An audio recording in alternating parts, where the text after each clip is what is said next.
Well, thank you very much.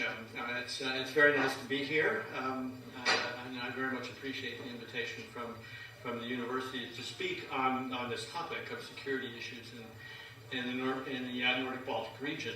Now, when I've mentioned this topic to people, more than one has asked me, why are you talking about that in this time and place? Why is that interesting? And I understand that, in a sense, the reasons for the questions. After all, Europe in general, from the point of view of defense and security, Europe is a great success when you compare it to the rest of the last 100 years of history. It's not the kind of problem, it's not the kind of drama that it used to be. And the Nordic-Baltic region itself is widely, and I think rightly, viewed as a particularly stable, prosperous, secure part of Europe. And moreover, if you were to go to Washington and talk to people about what's on their minds, you hear first about the Middle East and Asia, and secondly about the Middle East and Asia. You wouldn't hear that much about Europe. The preoccupations are very, very different. So why this topic? Several reasons. One personal, one more two others that are a bit broader. Personal one is simply that for reasons that I'll explain in a moment, I've been spending quite a bit of time lately on this region in itself and its interactions with Russia and its place in the global agenda. Had a lot of meetings in Washington with people from all the regional embassies, visitors from all the regional capitals, and I have to acknowledge that probably the place that I think I have the least sense of perspectives of on security issues is Iceland. So for me personally, and perhaps selfishly, I'd like to get a better sense of how people view things here. So I'm looking forward to this discussion. But there are also two other reasons that have less to do with me personally and are a bit broader. One is simply that as happy as the security situation is in general in the region, there is a security agenda here. It's not the old security agenda. It's very different from the Cold War days. The issues in many cases are quite new. When they look like they're more traditional issues, they've taken on quite new characteristics in this environment. There are also issues which impact the various countries in the region in quite different ways and have, I think, in some cases, varying implications for the United States, for NATO, for the European Union, for outside actors and for multilateral institutions. So in other words, there's a more or less common agenda in the region, but not always common perspectives, not always common concerns or policy instincts. And so I'd like to talk a little bit about those. One result of this, again, is that there has been increasing discussion about these issues and how they intersect with other parts of the security agenda. More discussion in the last year or two than in Washington and Brussels and in other European capitals that I can recall. And then a third reason is that the U.S., I'm speaking here as an American, the U.S. has interests in all this. Some of these interests are direct, that is, they're directly involved in the issues on the regional agenda. Some of them are indirect but nevertheless important because they cut across other things on the U.S. agenda which are not purely regional but matter. Those certainly include managing the relationship with Russia and a variety of global issues, which I'll come to. So I'd like to just talk about this agenda and then hazard, if I could, a few words about one issue one theme that's emerged from a lot of the recent discussions, and that is prospects for enhanced regional cooperation on security issues. And then I'll conclude with a couple very general conclusions and implications in the hopes of sparking a broader conversation. I should mention that in saying this, I'll be drawing on very heavily on a project at the Atlantic Council of the United States. This is something that was done over the past year. It was funded by the Swedish Foreign Ministry. It's being followed by another project located at the Johns Hopkins University in Washington. And part of the point of both of these has been, from an American perspective, to raise the profile of these issues and to give more give more prominence to the issues, concerns, perspectives coming from the region in Washington, but also to encourage more dialogue and discussion in a more or less systematic way among the countries of the region. And what I'd like to do is focus on four of the issues in particular that have run through these discussions that have emerged as central on people's minds. And those four are energy security, cyber security, the Arctic and the high north, and one that cuts across all the others and several more as well, and that is the relationship with Russia. So let me turn to each of those briefly as we go. First is energy. As everyone knows, this is increasingly a global concern. In many parts of the world, it's not viewed initially as a security issue in the traditional sense, although as people look at problems of questions about security of supply, as they start recognizing the effects of energy policies on the relationship to environmental concerns, the rise of problems of climate change and global warming, and so on. Even those issues are starting to take on more of a security dimension than they used to. Even though most of the remedies and problems lie very much in the civilian area. This is something I'll come back to. This is as a phenomenon which we're seeing in a lot of these issues. That is that the boundary between what we used to think as government responsibilities or defense issues on the one hand, and civilian, non-governmental issues and responsibilities getting blurred. But I'll come back to that.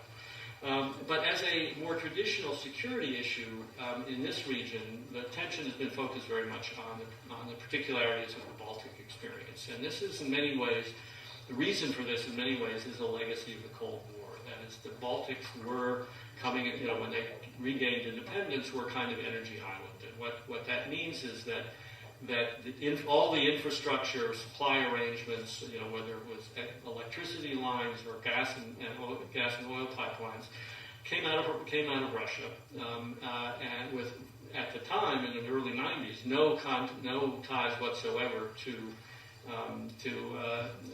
the energy worlds in Europe, either in the north to the Nordic states or west to Poland and Germany. Now that's changing, but that legacy has left still a set of concerns, especially in the Baltic regions, but not only there, about dependence on Russian supplies. And in some cases about potential political vulnerabilities that may flow from that dependence. Now, I know this has not been a problem here. From what I understand, Iceland has, I'm happy to say, has had very good relations in this area going back to the Soviet days with Moscow, as have other parts of Europe. But the Baltic experience has been different, not only in the Soviet days, but since then. There have been cases where supply cutoffs have been used for what look like broader political purposes. This has been an issue. As I say, it's starting to wane because new supply arrangements are being developed, because new pipelines and ties to reduce this island effect of the Baltic energy situation are happening, and so on. But it's worth still a few words. One thing I want to say is there's been some confusion about where this problem really lies. That is, a lot of you'll hear when you go to discussions about energy and energy security.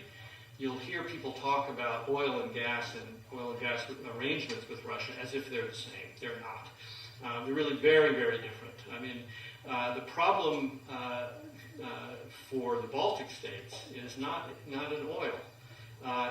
Even though they get as much of their oil from Russia as they get gas, and the reason is very simple, which is that there's a global market for oil, and the Russians don't set the price.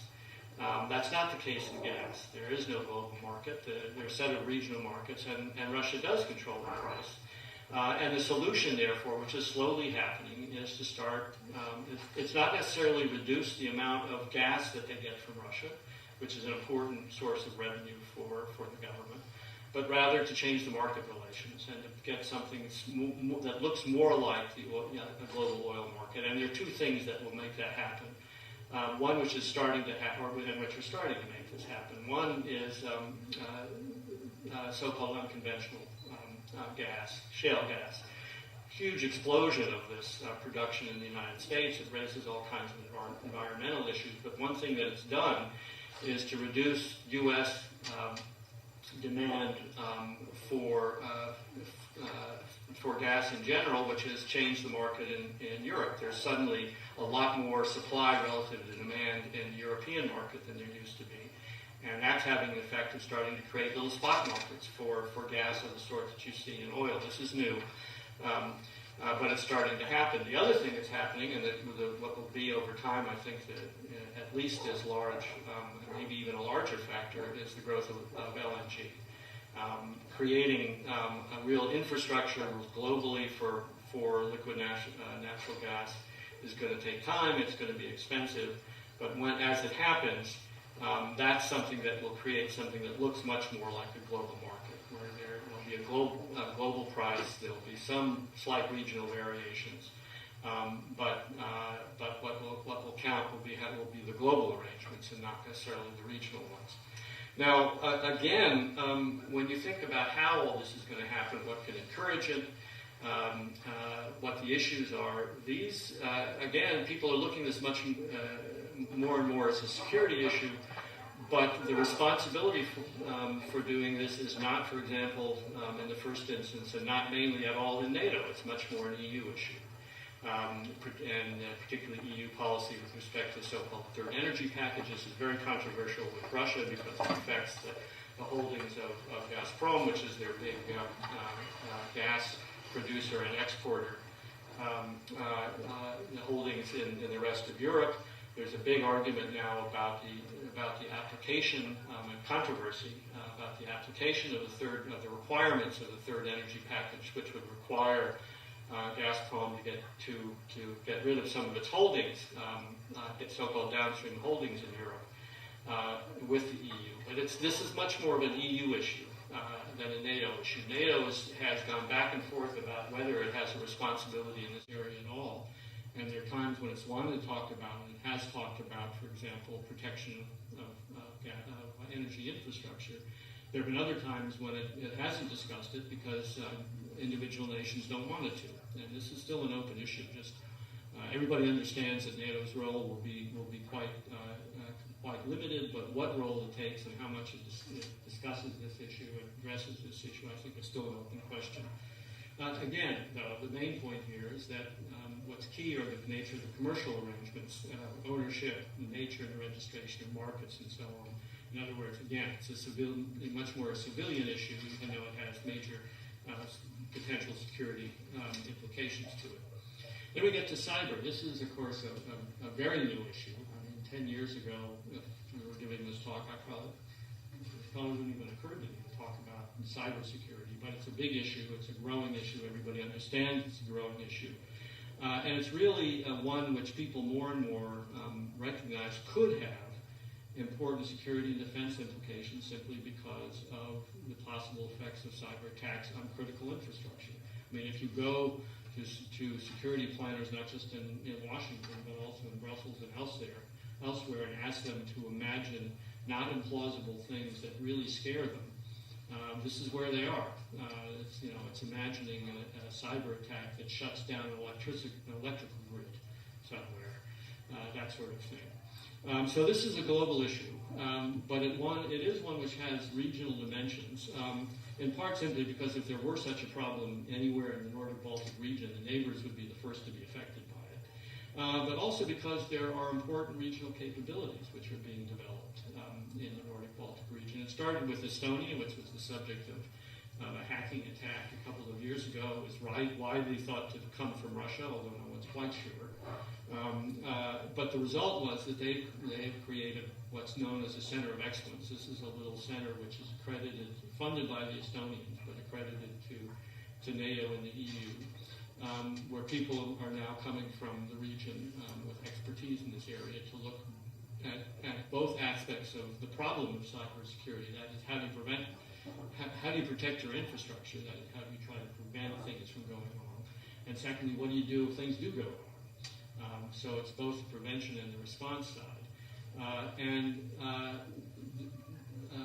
There is clearly growing interest in having regional discussions about all this, and perhaps regional cooperation. It's early enough, so it's not quite clear what these would consist of and what countries are ready to do. Part of the problem is, again, that although this is really an area where it's easy to identify potential security and defense risks of the sort that governments have traditionally been responsible for, the entities that are responsible for protecting for the infrastructure at stake here are civilian. It's private companies, and that's true all over Europe. It's true in the United States. And one of the big issues is, how do you set this balance? What can the government require? What can and should it encourage of private entities? Where will the boundary? What are the mechanisms to do this? Where will the boundaries be set? I'm sure that this will vary from country to country, but that issue of how to address this intersection of government responsibilities and private ownership is one that is true everywhere. The third issue, as I mentioned, is the Arctic and the high north, and this is one, of course, where Iceland's interests in both in the general and the specific sense, I think, are especially and overtly engaged. And where also I would argue that Iceland's role, it seems to me, as I've looked at this, the more I look at this issue, where Iceland's role both now and potentially in the future is important. And so let me say a few words about this. This is there are a number of aspects to this. I think the general issues are I'm sure better understood here than they are by me, but they include everything from potential economic opportunities, tourism, opening up of shipping lanes, exploitation of new energy resources, but also issues and potential problems include everything from oil spills and other environmental problems that may come from exploitation of all these resources. What to do about, if it is the case that tourism and shipping in general really does expand in a serious way through the Arctic, where things can go wrong. We've seen recent examples of this elsewhere. What about search and rescue? What about monitoring and so on? And the implications of climate change in general. And finally, what we're starting to see some signs of, namely signs of some competition and claims for territory and resources, how to manage that. Now again, I think what everyone has agreed, and which I'm happy to say it looks like is starting to be implemented, is a general instinct to try to prevent militarization of this issue. And this is very important, and I don't see anyone of the key actors, both among the Arctic, the 5 Arctic littoral states, but also the other main actors, including NATO, but also the other members of the Arctic Council. I don't see any inclination among militaries to take on a new role in this if they can help it. And so the issue is how to establish a set of arrangements which provide for security in this region as it opens up, without militarizing it.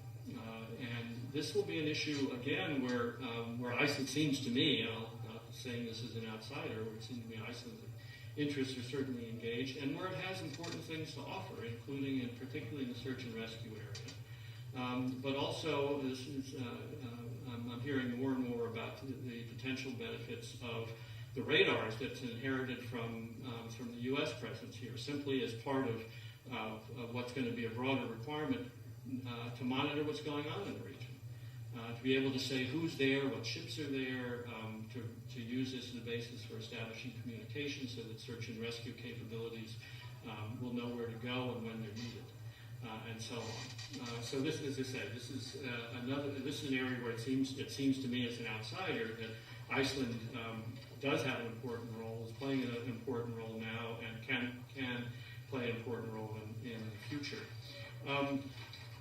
The last area I wanted to mention, and one that you will notice cuts across all of these others, has to do with the relationship with Russia.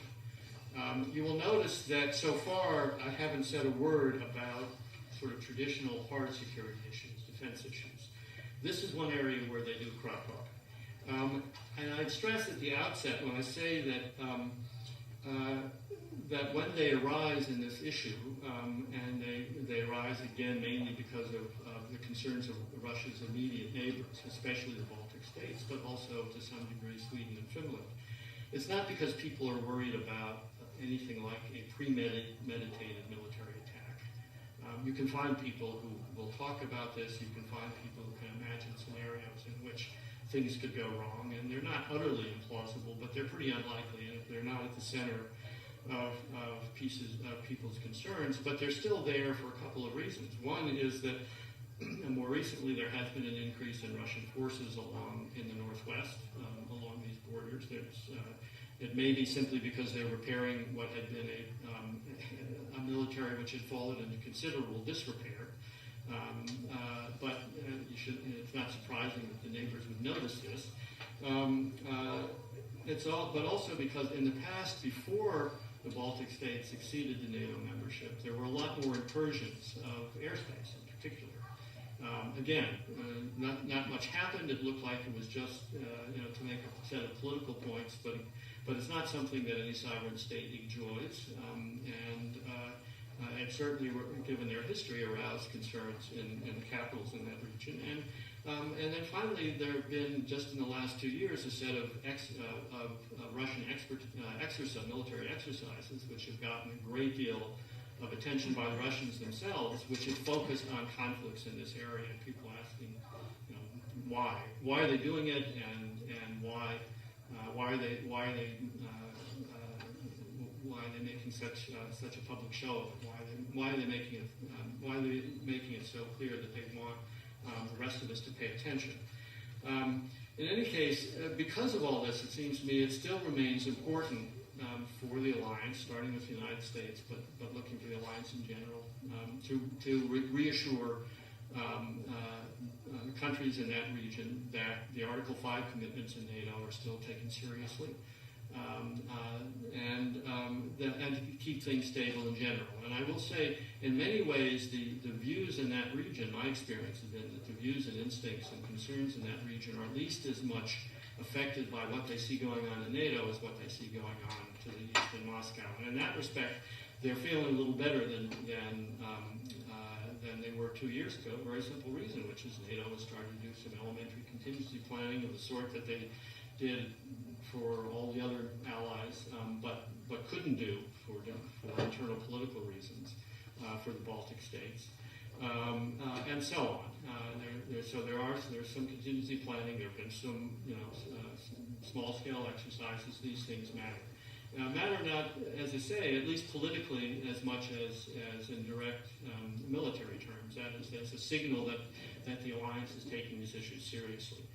But again, I would stress that by and large, we don't have the kinds of military concerns that we used to, even in the Baltic states. And it's important to ask ourselves why that is, and why we don't, and what we need to do to keep it that way. It seems to me the answers are pretty clear. We need to preserve the commitments we have. Here too, Iceland has made some contributions which are valued or have been noticed and valued outside. One, again, is the radar. So you work is the radar simply for monitoring airspace so people know what's going on. And the other is its role in the air policing functions of NATO. It's the fact that it's hosted, that hosts on a yearly basis some of the planes, the Allied planes that do this role. This is a role that the NATO took on precisely so the Baltic states would not feel they had to spend their money on airplanes of their own, on airplanes of their own. There's Allied air forces rotate in and out, and just a couple of them at a time patrol this airspace. It's a force, it seems to me, for stability. The Russians occasionally ask why we need to bother, but it's not really been a serious issue, I think, in the relationship. Other things are, but that hasn't been. But to keep things this way, to preserve the relative stability that we see even in this area, obviously, as I mentioned, it's important to preserve the commitments that we have, but it's also going to be important to address some of the remaining areas of tension, which include, among others, the three sets of issues I mentioned before, namely energy security, cyber, where Russia and China are suspected, at least among the West, as being potential sources of these attacks, but where there's discussions have begun in a very preliminary way with Russia on sort of setting rules of the road. Everybody's a little bit nervous about this because they haven't quite figured out what they can and should say about what they know, about what their capabilities are, about what they would do to deal with cyber attacks. But on the other hand, there is an increasing recognition in Washington, as best I can tell, in Brussels, and I think in important parts of Moscow as well, that we're better off if we establish, as they say, sort of rules of the road we can all live with rather than letting this get out of hand. And so discussions have started. And it seems to me, again, Iceland as being a wired country has an interest in these two, and making sure that, in knowing where these discussions are going and engaging in them and contributing to them if they get broader, which I think they may. So when I think about managing these other issues, including the ones I mentioned, including certainly the high north, and making sure this does not take on a military dimension that it doesn't need. The point over time is to give, ideally, is to give Russia a real and constructive stake in the security arrangements in the region and in Europe more broadly, one in which they feel that their interests are respected and their voice is heard when it needs to be. Now, this is going to take time. It will depend on Russian policy, obviously, but also depend on what the West does. And at the moment, there are, I don't know about here, but I can tell you that in Washington and in Europe, there are increasing debates about the fate of the so-called reset, about what comes, now that the reset has done what the administration, the sort of the basic task to sweep the debris out of the relationship and get a couple of other things established and done. Once that's been concluded, what's next, and how do we deal with what may be in some ways a more difficult security relationship with Russia? So this is, as I say, an issue which cuts across all the others. It's an area which, as far as I'm aware, Iceland has not been very present in, but there are clearly people, I've run into people who do know about this part of the world who think about these issues, and I would hope that Iceland would draw on these resources to engage in these discussions in the future. So let me stop there, if I could, and open up the floor to discussion. I'll be very interested in your questions and comments.